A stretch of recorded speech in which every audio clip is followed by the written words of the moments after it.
I'm making an outdoor Christmas basket today on Pots and Trowels, and that's brought to you with the support of Cobra Garden and Darlac.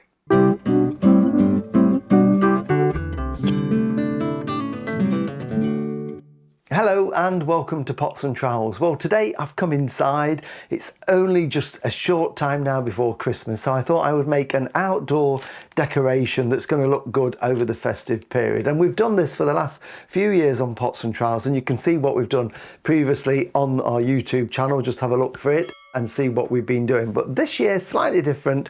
I'm going to use a hanging basket, and you can use any type of hanging basket you want. This is one that we've actually bought. I just liked it for the cone shape, and I like the different coloured weaving around the edge. I think that will look really good, but any sort of hanging container can be used for this. And then you need to go and forage in your garden or a friend's garden and get some evergreen foliage. So we've got holly, we've got yew, we've got conifer, we've got laurel, we've got Elaeagnus, all sorts of evergreens that we've got from the garden that we're going to use in this. These are cut and we're going to insert them as if it's a flower arrangement.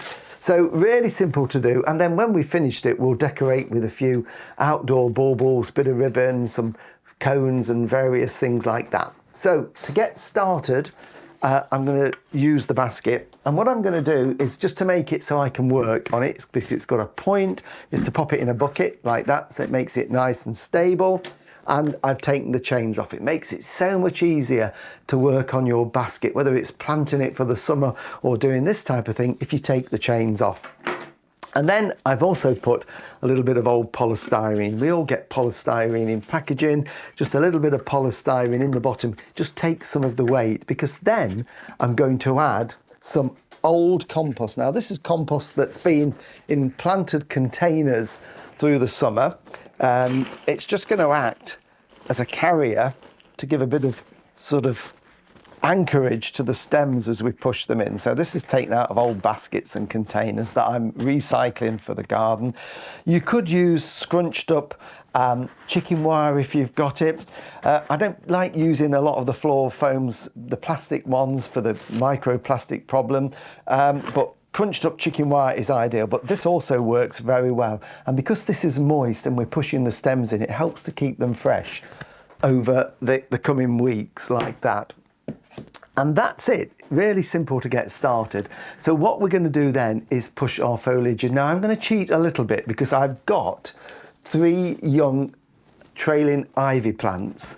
You could use cut stems, but I'm actually going to put these in. I'm going to leave them in the pot, and I'm just going to put 3 of these in to start us off. So don't worry, as I say, if you haven't got any trailing ivy in pots, just cut some ivy that's growing up a fence or a hedge or up a tree. But that will just give us a little bit of trail to start things off.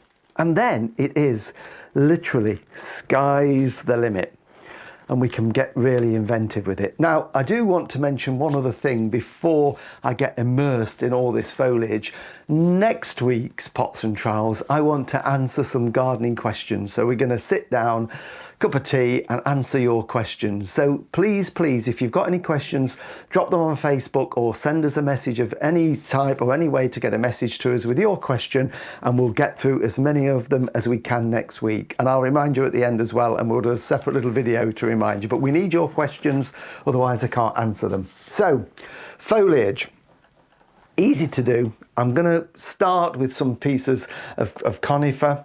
Cut them a little bit longer than you think you're going to need them, and take off some of the side shoots so that it gives us a clear piece of stem, because that is what we're going to push in.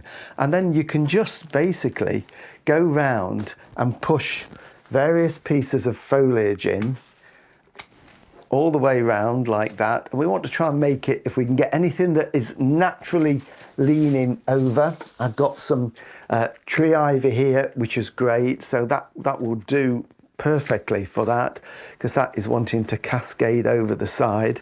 And just work your way around. So I'm going to go around the edge, and then I'll gradually infill with more foliage as we go along. So just play, and if it's not right, just take it out and reposition it. So you cannot go wrong with this.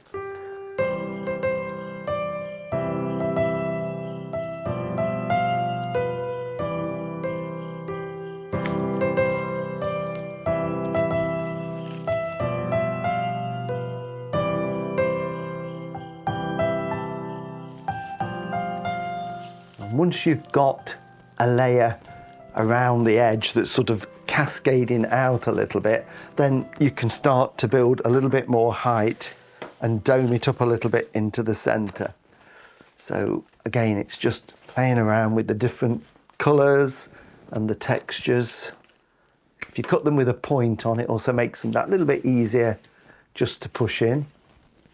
And we can get a bit of height with this U there into the center. And break the colours up, a little bit of variegated, if you like, variegated foliage, bit of Elaeagnus in there. So it really is just like arranging flowers, which I'm rubbish at, by the way, but you can't go wrong with this because you can keep taking them out and putting new bits in.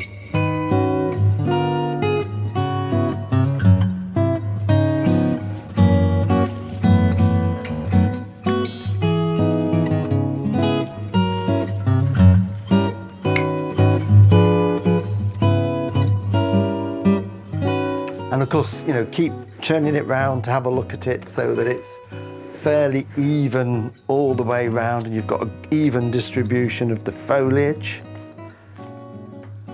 Any traily bits, just lean them out. We want it to look very sort of loose in a way and natural.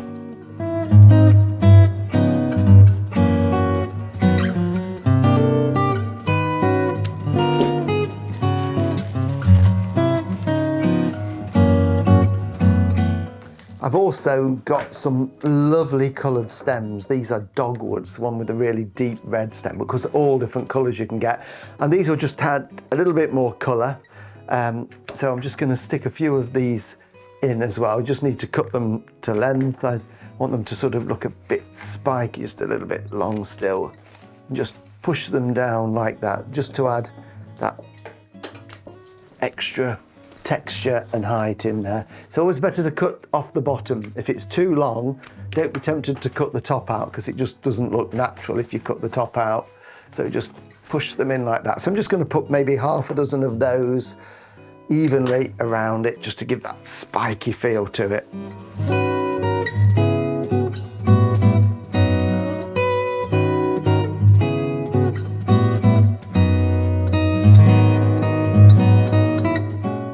And just to finish off, we've got a few baubles and some pine cones there that we've put onto a piece of wire, very simply, a long leg of wire, and you can just then push that down through the foliage and they will stay in position. Another red bauble, I think, in there, just to make it look a little bit more festive. And that is it, a little bow on there. We can put the chains on it and hang this out. Of course, you don't have to use a hanging basket for this. If you've just got a container that stands on your patio, you can do exactly the same. And it just looks really, really lovely to have some evergreen out there. Cool conservatory would be great. So I'm gonna hang that out. All you need to do with that is just maybe mist it over with water, but being outside, it will stay fresh and evergreen for weeks and weeks. So even after Christmas, you could take the baubles out and just leave it outside as a winter decoration. So that's going to have the chains on and we'll hang it outside.